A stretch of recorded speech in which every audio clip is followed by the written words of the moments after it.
Hello and welcome to the Art Class Curator podcast. I am Cindy Ingram, your host and the founder of Art Class Curator and the Curated Connections Library. We're here to talk about teaching art with purpose and inspiration, from the daily delights of creativity to the messy mishaps that come with being a teacher. Whether you're driving home from school or cleaning up your classroom for the 15th time today, take a second, take a deep breath, relax those shoulders, and let's get started. Hello, everybody, and welcome back to the Art Class Curator podcast. My name is Cindy Ingram, and I'm excited today because we are going to try a brand new type of episode where I get to have art conversations with other people, where we talk about some of their favorite works of art. We talk about what drew us to it. We analyze and interpret, talk about our personal connections, and just sort of dive deep into a work of art. So for our first guest for this episode is someone who works for Art Class Curator, and she is also one of my very best friends of the last 10 plus years. And it is Madalyn Gregory, and she is the project manager, sort of director of all things at Art Class Curator. She also is a brilliant writer, and so lucky to have you in my life, Madalyn. Thank you for joining me today. Oh, thank you. I'm super excited to be here, and I love you very much. So this is great. We've always talked about how we think it would be fun to have a podcast together. So we're actually going to test that out for you today, see if we're actually, if that's true or not. So that'll be interesting. But the artwork that we're talking about today, can you tell us what artwork it is and why you chose it? Yes. I chose Death and Life by Gustav Klimt. It is an artwork that I saw in person whenever we were together in Vienna for one of the Art Class Curator trips. And it totally stopped me in my tracks, and I kept coming back to it again and again and have never forgotten it. And it, even looking at it now, gives me goosebumps and just makes me feel all the feelings. So I thought it would be fun to talk about. Yeah. And so we were together on this. And sidebar, if you want to travel with Art Class Curator, we do have an upcoming trip next summer in June of 2022. And we're going to Vietnam, Cambodia, and Thailand. So that will be amazing. If you want information about that, you can go to artclasscurator.com/travel. Quick sidebar. But yeah, we had spent the whole day together in Vienna and saw that exhibit in the evening.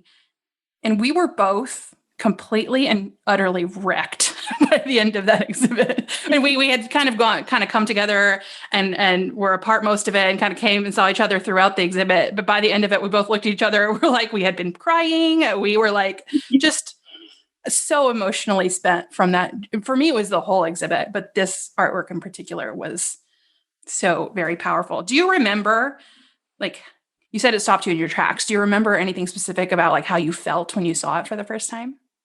Oh, yeah, definitely. I mean, his artworks have always stood out to me. I mean, they're famous. My mom had a print of The Kiss hanging in our hallway whenever I was growing up. So like I had always known him, and I think I had seen this artwork, on calendars and stuff, maybe a couple times, but never really looked at it.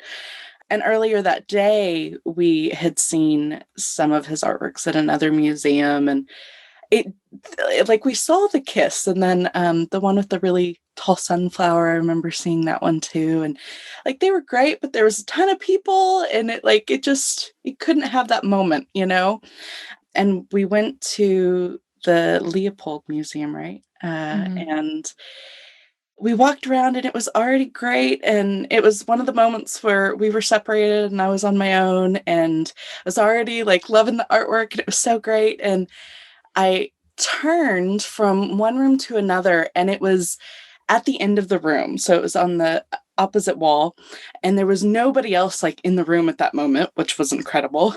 And I just stopped. Like, I was like, oh my goodness, because it was so big and so colorful, and it was like love at first sight, but with an artwork. And so I walked to it, and I remember there was a bench in the way, and I was a little bit upset because I just wanted to walk straight to it. I had to walk around the bench, and I just stared, and wondered about who these people were and all of their emotions. And I just got teary, and it was great. And eventually, of course, other people did come along. And so I felt bad because I was like right in front of it and doing all the things. So like I walked away and I went and saw some other art. And then I knew the museum was closing soon. So I came back and I was like, I don't care if anybody else is here. I'm just going to stand in front of it until I can't stand in front of it anymore. Yeah. Oh, it was amazing that we were in, a kind of a tourist place in the middle of July, and there was very few people at that exhibit. Outside in the square, there was, I think just because there was a concert going on, there was like all sorts of people and everywhere, but inside we were just kind of had the place to ourselves. It was pretty amazing. So let's describe it for someone listening. So if you are listening, we'll have the image on the show notes at artclasscurator.com/60. But if you're driving, please don't try to look at the artwork while we talk. When you're pulled over, you can look at it and then you can continue listening. I think we're going to also put the artwork in the image for the podcast image too. So you might be able to just see it in your podcast player, but I'm not 100% sure about that since this is the first time we're doing it. And depending on your podcast player too. So yeah, let's describe it for a little bit. So in the painting, we have there's two, areas. On the left side, we've got a skeleton with a skull and hands, and he's holding what looks like maybe a club or something. Do you get a weapon vibe from that too? Definitely. I always cudgel is the word that comes to mind, but yeah, it's almost like a baton or something, but it's kind of red. It's not. Yeah, it almost looks kind of naughty, like KNOTTY, not NAUT. And he has a sort of super creepy look on his face too. Like he's super pleased to be there, like about to beat these people to death. That's the vibe I get from him. And then his body is, so it's just the skull, his hands, his skeleton hands, the weapon thing. And then his body is really long and like a drapey fabric with blues, purples, blacks, greens, cool colors. I could have just said, and like these little cross designs. And then he does have skeleton feet down at the very bottom of that, but he's like really like long proportions, not like realistic proportions. Yeah, it's very wavy. So it's almost like the fabric is flowy, but there's no real movement to it. I really kind of want to keep interpreting him for a minute instead of just describing, or should we describe the rest? Well, both. Let's describe what's on the right, even though it's a lot, but maybe just like a quick overview. Yeah, because you kind of need to know what else is going on besides just him. Okay, so on the right, we have sort of like I think it's like a family group. We have 1, 2, 3, 4, 5, 6, 7, 8, 9 people. 2 of them I almost didn't see. All like bunched together. So if you've ever seen these Klimt ones where he just groups everyone together and everyone looks like they're sleeping, except for one has their eyes open. And then they're all sort of cuddled together. There's a lot of it's like they're in blankets almost, but there's a lot of different patterns and fabrics. And then we also have lots of different ages represented. So we have babies all the way up to an elderly woman. I think it's a woman. Yeah. And, every age in between. So that is pretty significant. And then, lots of patterns in a lot of warm colors, but there's also cool colors too. But the overall predominant, I would say, would be warm because the oranges and the reds are pretty strong. And then the background between, so they're separated in these 2 groups. And then the background is just like a black and gray, a little bit of blue, very painterly background. So that's the description. Did we leave anything out of the description? I think that's a good overview. Definitely details to get into, but yeah. And there's like a lot of wavy lines, lots and lots of wavy lines. Okay.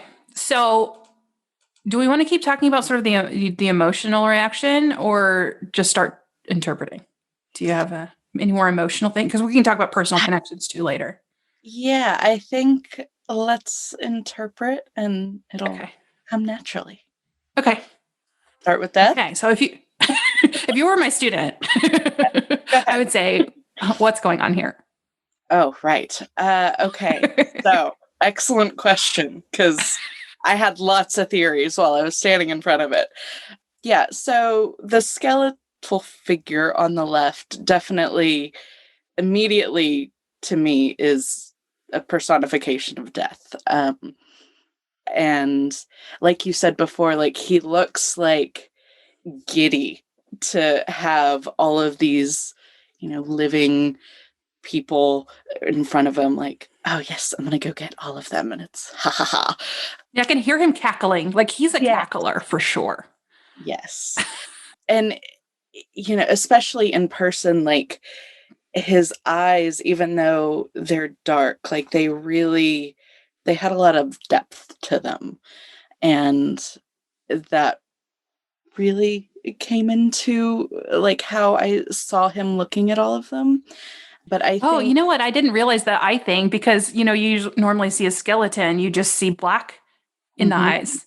But he actually has like some, I don't know if it's not really an eyeball, but it almost is like an eyeball. It's like gray with a little black in the middle. So yeah, has it's that almost like he personality. has a pupil to, yeah, it's Yeah. interesting.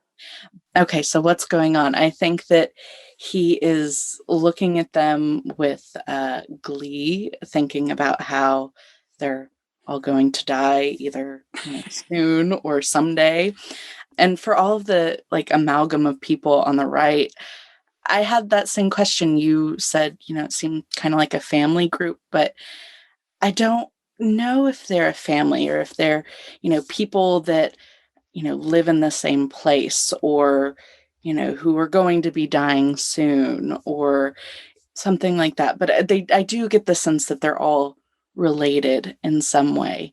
Mhm. And of course, the girl who has her eyes open stands out among them because she's closest to the death figure and is looking at him, but her eyes are kind of angled to where it looks like one eye is looking at him and one eye is looking at us as the viewer.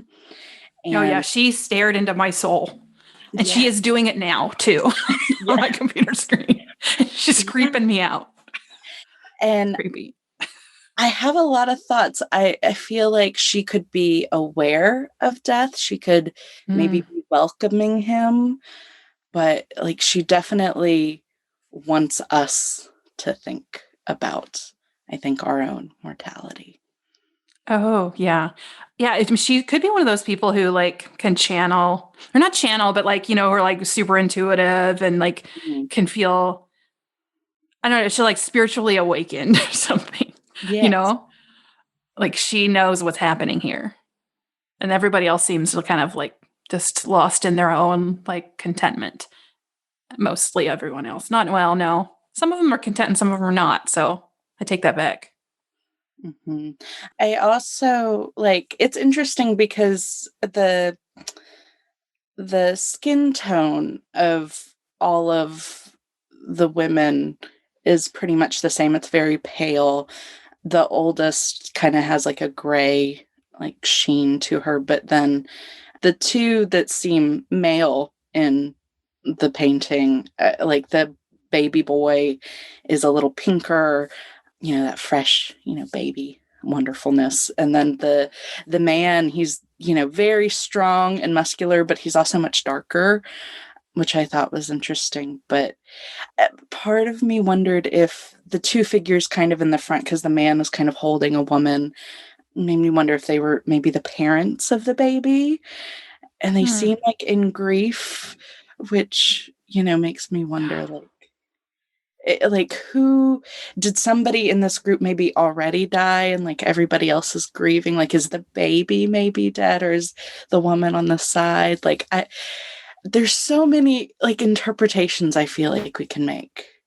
Yeah, because I really thought that the woman at the top with the like the brown curly hair, I Mhm. thought she was the mother because she's Mm, just like she just looks so like blissed out cuddling with that baby. yes, new mom feels from Yeah. her, definitely. But yeah, the two at the front seem very distraught. What? Yeah, I never thought about it. See, what? Maybe I did think about it. It's been nearly 2 years since I went to see it, but I don't think I ever thought that some of these people could be dead. Hmm. Because even though, like the one that's at the bottom left, Mm-hmm. beside the man. Like, The she's figure. almost like drowning in there. Yes. What's she doing?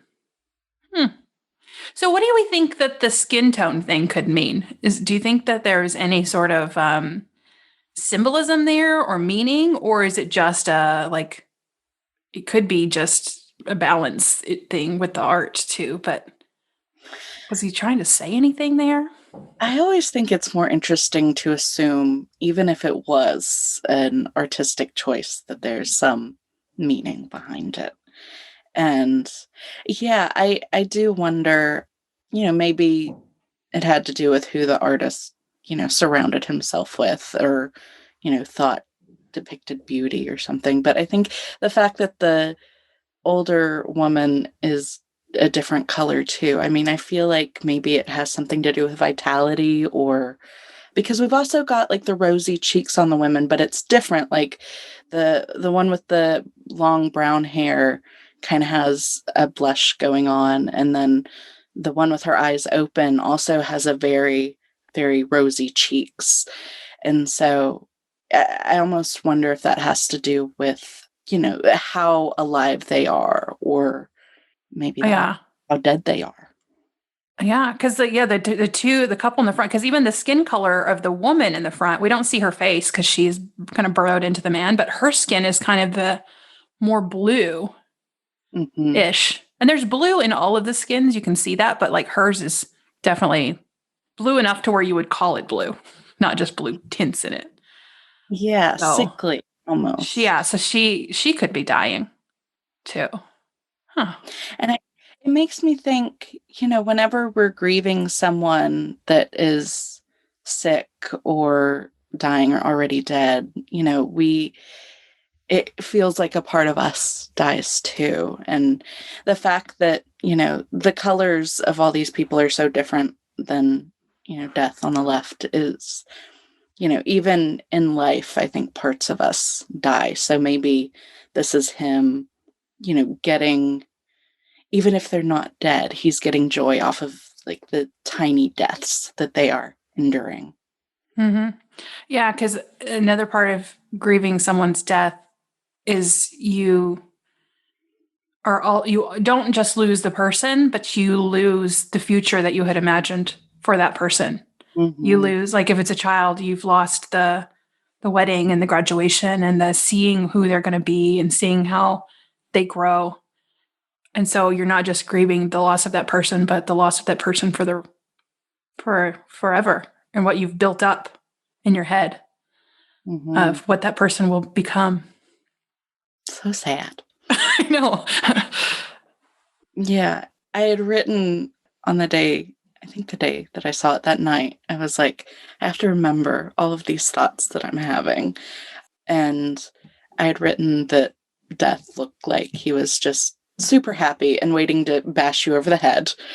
Uh, and, I think too that another thing I wrote was the maybe father figure, or the man, like, the fact that he's so strong makes me wonder if like it's supposed to be like a protection thing, Mm. like, and that kind of goes back to the colors of all of them, like they're all very dainty, and even the baby is, even though he's got a little more color to him, like he's still a baby, he still needs protecting. So maybe like the color of the man's skin is also kind of like an armor of what he.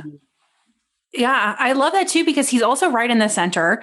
And so, he right now he's drawing so much attention to him for me. And I don't know that he actually did in person. It might be just the angle then versus now. But he's right in the center. He's really muscular. He's got a different skin color and he's hunched over. But it's also like it makes me think his shoulders are so hunched over, but they're also strong that he's carrying the weight of everybody there. Mhm.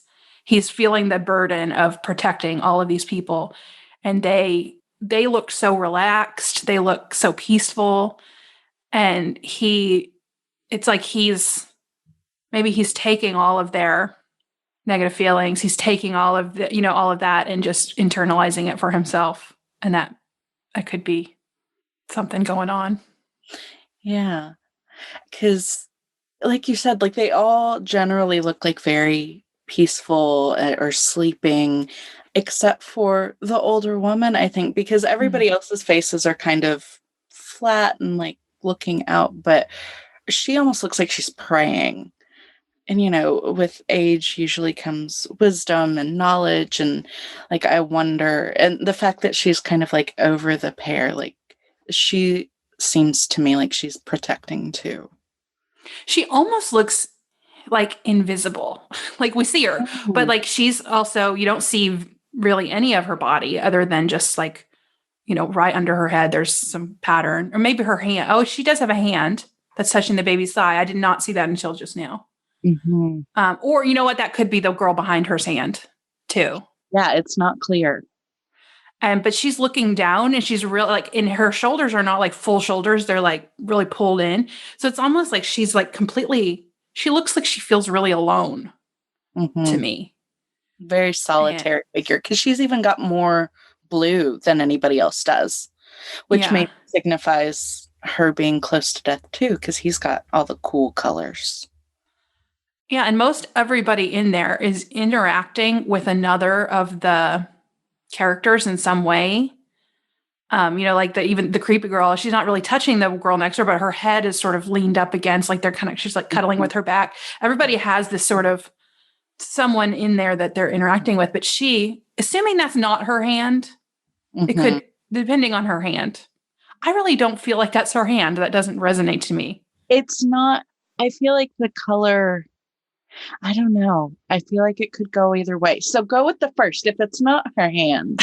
Yeah. Yeah, if it's not her hand, that like I feel no, now I'm thinking it is her hand though. But I feel like she's so solitary and alone. And I'm wondering like that could be some sort of comment on how you feel when you get older. And I know I've heard, and I don't know for sure because I'm not elderly, but like I've heard them say that they do feel like they get more alone as they get older.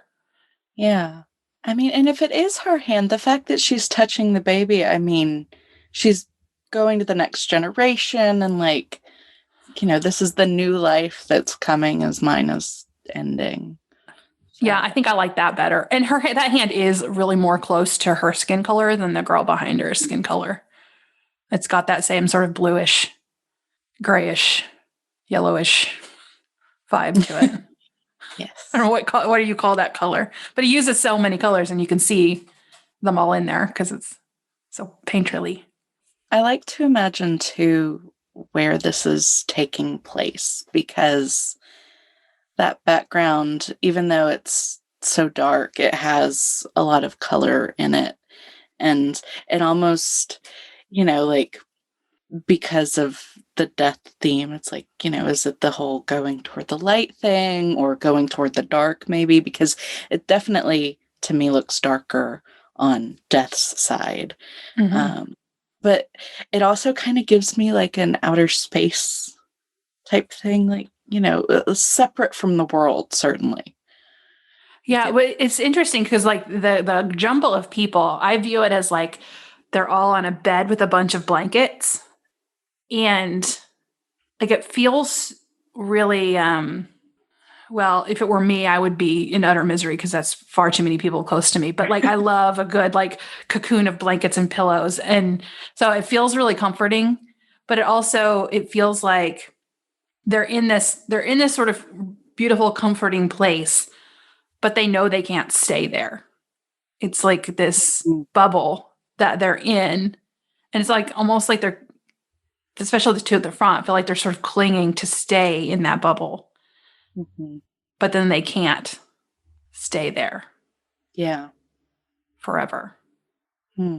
And it really, talking about that made me realize just how alone death is. I mean, he doesn't have anybody with him. All he's got Oh, is that like cold stick to hold on to. Like, yeah, like what would it be like to be the figure that's, got to end everybody's life? And, that, depending on how you look at it, I mean, is a necessary job. It's something that has to happen.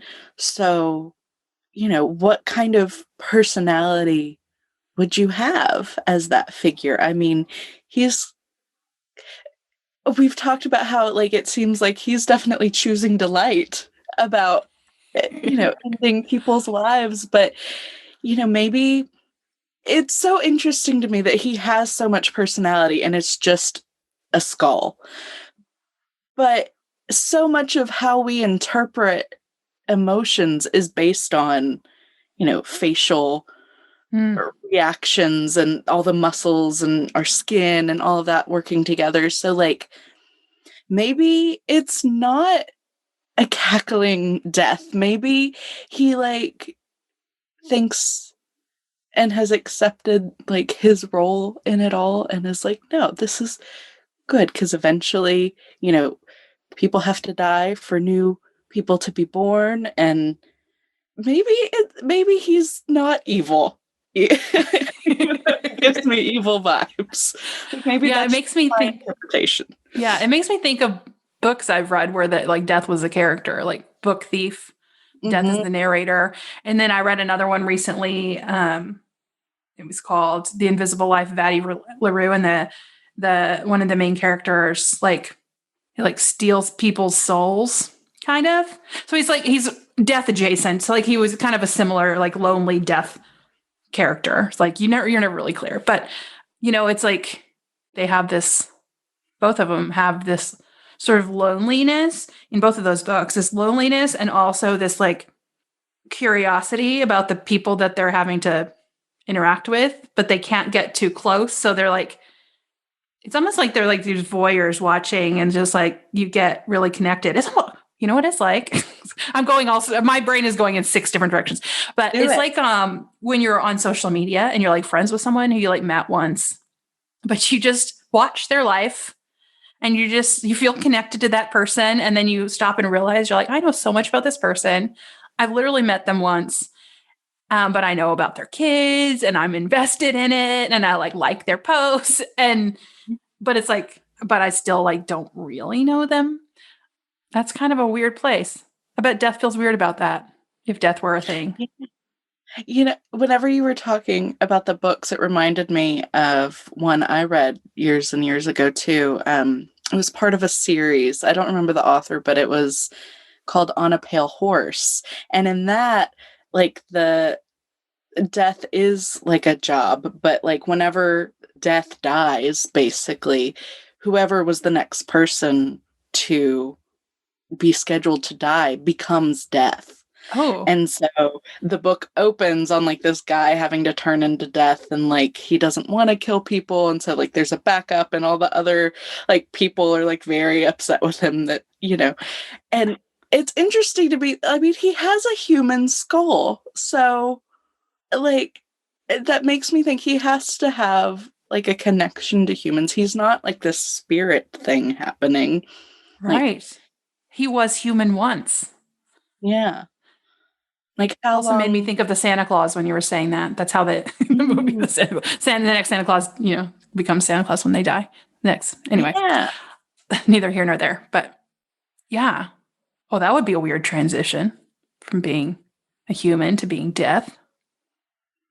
Yeah. And how, I mean, even, humans that are alive, like if anything has taught us, this year of, being solitary and quarantining and all that. I mean, whenever you're alone or whenever you're, just with the same people in your house, like it changes who you are.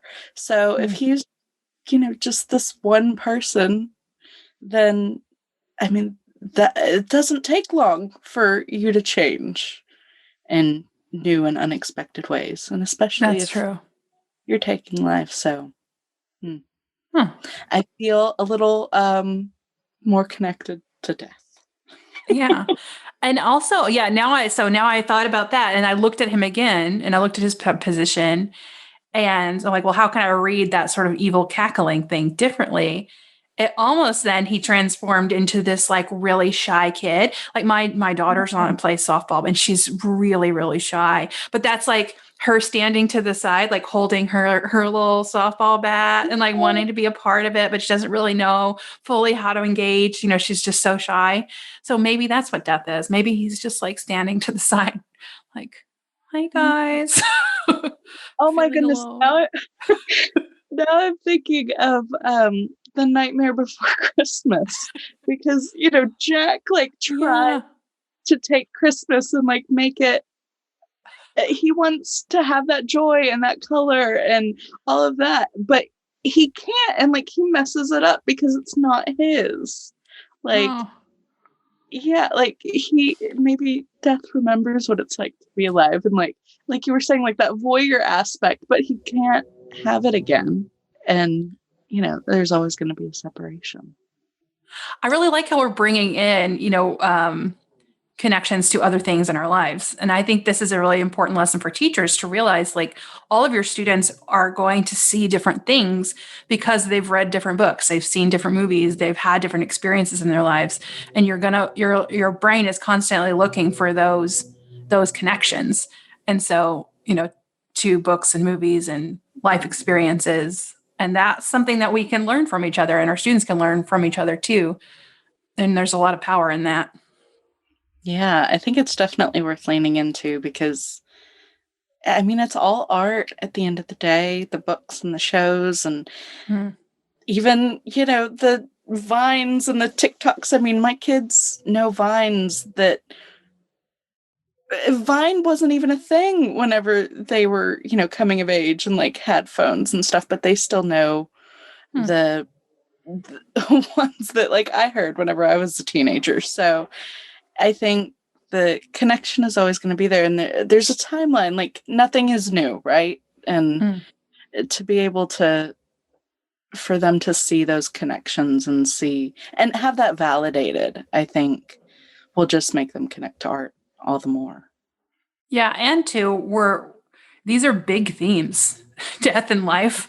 And so artists throughout time, whether they're authors, whether they're visual artists, whether they're dancers, they deal with these big themes. And so it's just innately human for us to question and think about these things. And art allows us a place to do that. Mm-hmm. So I think we could, between the two of us, continue to talk about this artwork for another 30 minutes. I feel like we could go on forever. But I also, and then looking at it, knowing there's a lot more interpretations to be had here if we had a whole group of kids. But I want to talk about sort of the personal connection aspect to it. That what do you think drew you to this in terms of how you connect to it? And what sort of lesson or message do you think that it gave you after you had that experience? Great question. So on that day that we went, like it was already a very emotional day for me. We had gone to this monastery that was just gorgeous and had these breathtaking views. And so, I was already like in a mindset of that. But then there was, drama going on back home that had me very emotional. So, I think sometimes whenever you're in a more vulnerable place, like you never know what that day is going to be or what, that artwork is going to be or the book is going to be or what have you. But, I think it was the right artwork at the right time to really help me zoom out and remember that whatever happened with, the situation that was going on at the time or wherever I was in life or in the world, like, we have this ticking clock and, to really embrace the joy, but also embrace the pain. And I have a post-it taped to my mirror that says, "You are going to die, maybe today." And it's super morbid, and my kids are like, "What the heck?"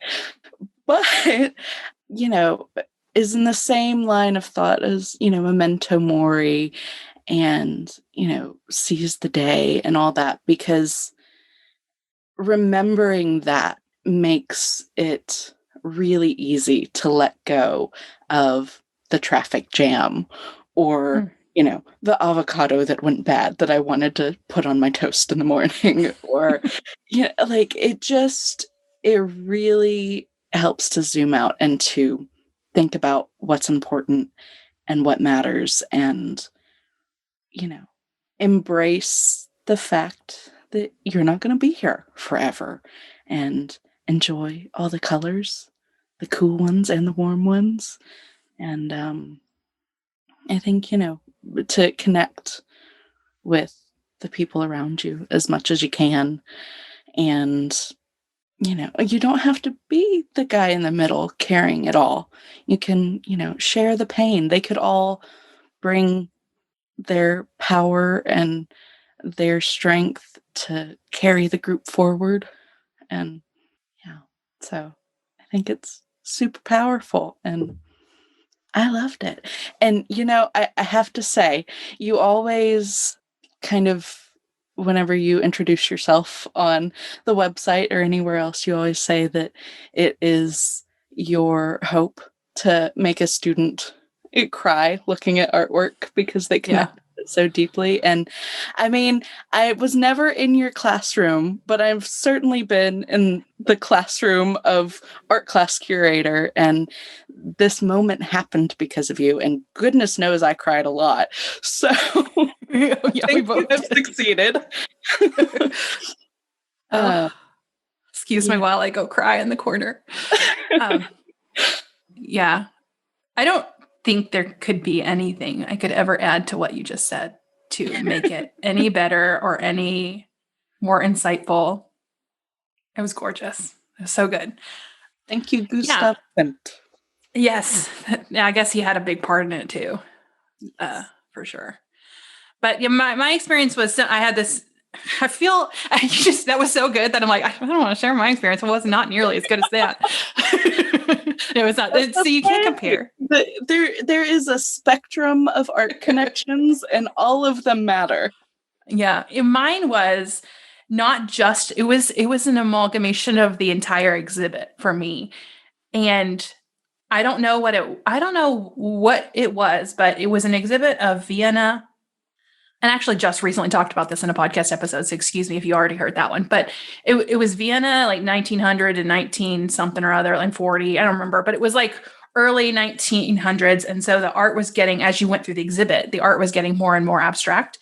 And so at first and then modern art, they spent so much time painting people. And so there was just portrait after portrait after portrait. Most of them were not people, it was just, people that were in the artist's lives. And so I was watching them get more abstract. They were getting more emotional as they were getting more abstract because the colors and the shapes and all of that were starting to play a bigger role. And then I just had this instinct to start taking pictures of all the faces really close up. And so I just kept doing that. And I'm like, why am I doing this? And so, but then I became more in tune with all the faces. And so as I'm going, like there was one that I just like it took my breath away because I'd been so tuned into all these faces. And then one hit me that was like, I don't remember what the artwork is. I'll have to go see if I can find it. I know I have a picture of it, but it was like the eyes were just black and hollow. And the face, I think it was an Egon Schiele now that I think about it, but it was like really like bony in the face. And I just lost it at that moment because it was like almost like the face had gone. And I think that's why in this painting, I was really focused on Death's face and on that one that was staring at us faces. Cause I was so like into faces, that exhibit. Mm-hmm. And I don't know that I fully ever processed why the faces were so important to me then.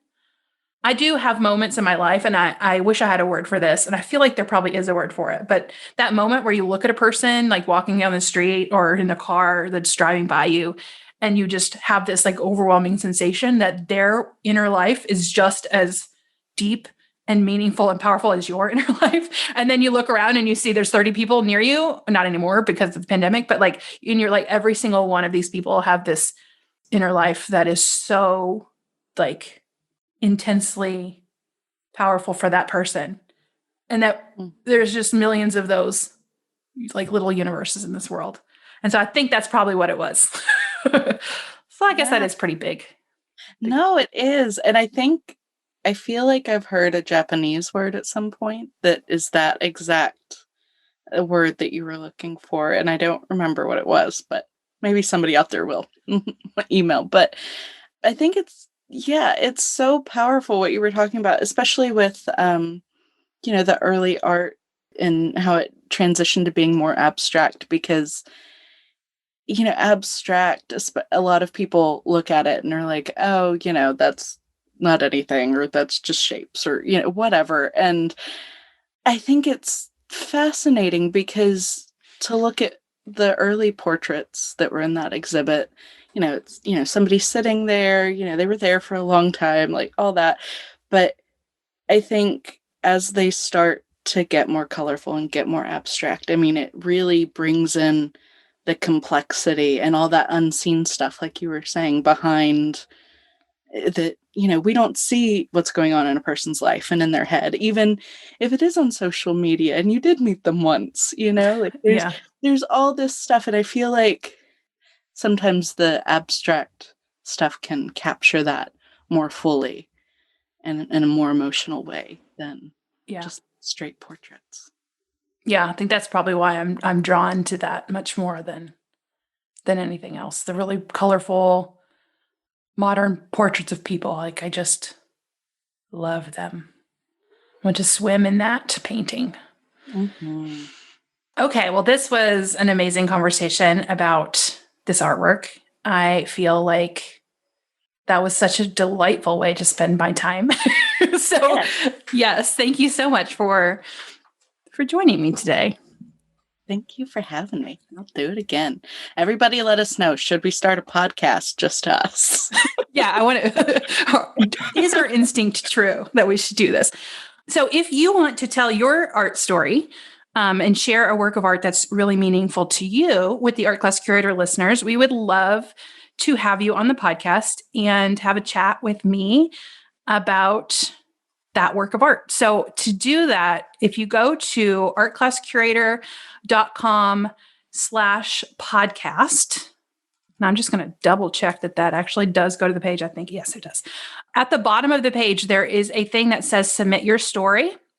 You can go on there and you can put an audio file of you talking about it, or you can just kind of share in the comments the artwork and your interest in being on the podcast. And we would love to have that conversation with you because this was kind of a test to see if this is something that we can do. And I think we passed that test because definitely I would absolutely listen to this and all of the rest of them because I feel so much more connected to that work of art. So also, if you're listening, you can see the artwork on the show notes, and you can also share your thoughts about the artwork and the conversation on the show notes at artclasscurator.com/60, the number 60, or any social media post where you happen to see we're talking about episode 60. So thanks again, Madalyn, for joining me today.